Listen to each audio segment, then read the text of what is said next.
Amanda Stanton woke up, and something was different. The world around her felt brighter, more vivid, as if someone had turned up the color dial on reality itself. She blinked, trying to clear her eyes, but the dazzling hues only intensified. The sun outside her window was a big, smiling yellow circle with sunglasses, beaming down with a cartoonish grin that seemed to radiate pure happiness.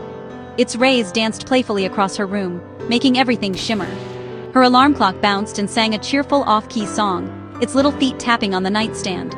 The numbers on its face spun around like a game show wheel, and it winked at her as if sharing a private joke. She sat up in bed, which felt bouncy, like a giant marshmallow.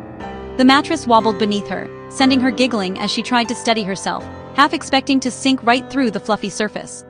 Looking down, her hands were drawn with bold black outlines, cartoon hands with only 4 fingers. She flexed them, marveling at how they moved just like her real hands, but with a playful, animated twist. She had woken up inside a cartoon world.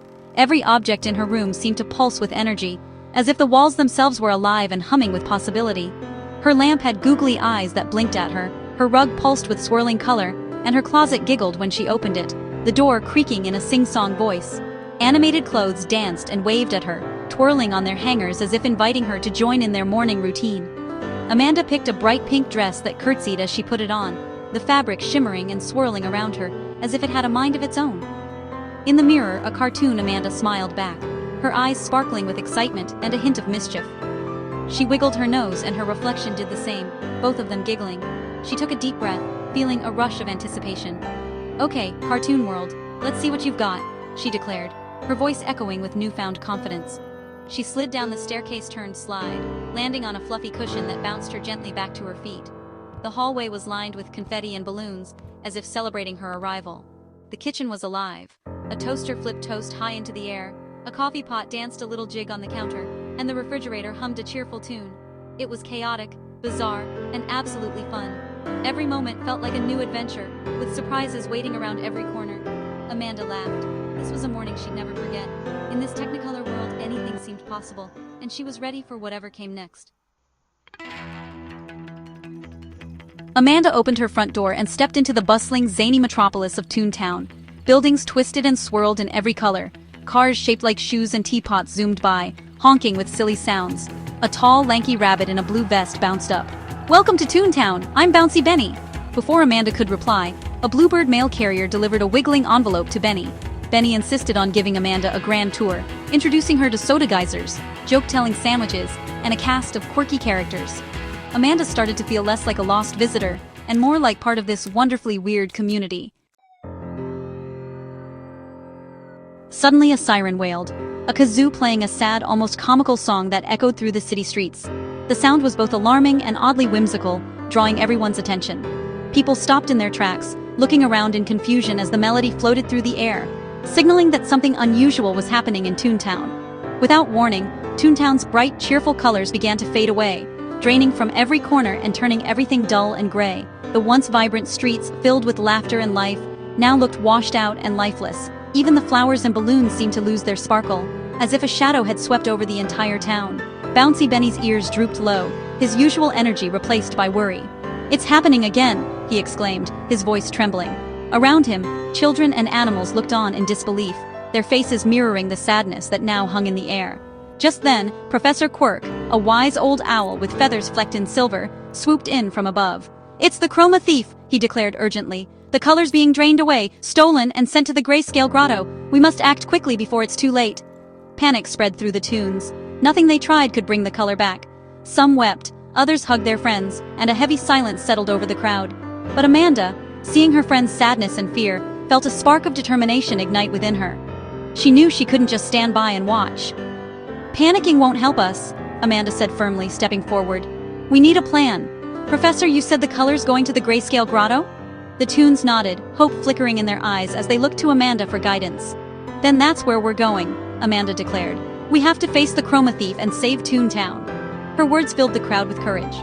The Toons rallied behind Amanda's determination, ready to follow her into the unknown. Benny, Quirk, and Amanda set off together, hope flickering in their eyes despite the uncertainty ahead. The journey would be long and full of challenges, but Amanda's resolve was unshakable. Toontown's fate depended on their courage and teamwork. The adventure was just beginning, and as Amanda led the way, her heart was filled with hope. Together they marched toward the mysterious Grayscale Grotto, ready to bring color back to their world. The path to the grotto led through treacle-treat woods, delicious but dangerously sticky. Benny got stuck in molasses almost immediately. Professor Quirk suggested a complex lever system, but Amanda had a simpler idea. She gathered popcorn from a nearby bush and fizz-pop lilies from the Caramel River. Sprinkling popcorn around Benny's feet, she had them stomp on the fizzy flowers. Bubbles lifted Benny out with a comical. Benny cheered. That was brilliant! Kindness and quick thinking had saved the day. The trio reached the Grayscale Grotto, a place where the world's colors seemed to halt at the threshold. As they stepped inside, the vibrant hues of their clothes and faces faded, replaced by shades of gray. Even their laughter sounded quieter, as if the cave itself swallowed up joy and brightness. Deep within the cavern, a massive, whirring machine dominated the space. Its pipes and gears pulsed with the last traces of color, which it greedily sucked from Toontown above, funneling every drop into rows of dull, gray jars. The air buzzed with the strange energy of stolen rainbows. Next to the machine sat a small, grumpy gray gnome, Gus, the infamous chroma thief. His beard was as ashen as the rocks, and his eyes glinted with stubbornness. "You're stealing our color!" Benny cried, his voice echoing off the stone walls, sounding oddly flat in the muted air. Gus grumbled, "Your colors are too loud. I like it quiet. I like gray." He crossed his arms, clearly annoyed by the intrusion. Amanda watched Gus for a moment and realized he wasn't truly evil, just deeply lonely. The cave, stripped of color and sound, was his refuge from a world that felt overwhelming. She gently said, "It must be lonely here all by yourself." Her voice was soft, carrying warmth into the cold gray space. Gus shrugged, not meeting her eyes, but Amanda quietly sat beside him, showing she cared. "Color isn't just loud. It can be peaceful too," Amanda explained, her words gentle and sincere. Gus looked uncertain, his gruff exterior faltering as Amanda's kindness made him pause and think. The cave was silent, but something was changing. A faint shimmer seemed to flicker along the walls, hinting at the possibility of color returning. Amanda offered a new perspective, inviting Gus to imagine a world where color and quiet could exist together. "You don't have to live in a world with no color just because you don't like noise," she said, her words full of hope. Gus listened, his frown softening as he considered Amanda's words for the first time. In that quiet moment, a new understanding began to grow between them, and hope flickered in the Grayscale Grotto. Amanda asked Professor Quirk for colored chalk. She drew a peaceful night sky and a quiet meadow on the gray cave wall, soft, gentle colors. Benny hummed a lullaby, filling the cave with calm. Gus watched, moved by the quiet beauty. "The colors are quiet," he whispered. Amanda smiled. "Color can be anything you want." Gus finally understood. He pulled a lever, reversing the machine. A river of rainbow light soared back to Toontown. Teamwork and kindness had saved the day. Color flooded back into Toontown. The Toons cheered. Benny's vest gleamed blue, and Gus smiled for the first time in years. The town threw a huge party, making Gus their quiet color consultant. A shimmering portal appeared, Amanda's way home. She hugged her friends, promising to remember them always. Gus thanked her for showing him quiet colors. Amanda replied, "Even the grumpiest person just needs a little understanding, and maybe some chalk." With a final wave, Amanda stepped through the portal. She awoke in her own bed, everything normal, but a box of colored chalk sat on her nightstand. Amanda smiled. Maybe it was a dream, but the adventure and the lesson were real.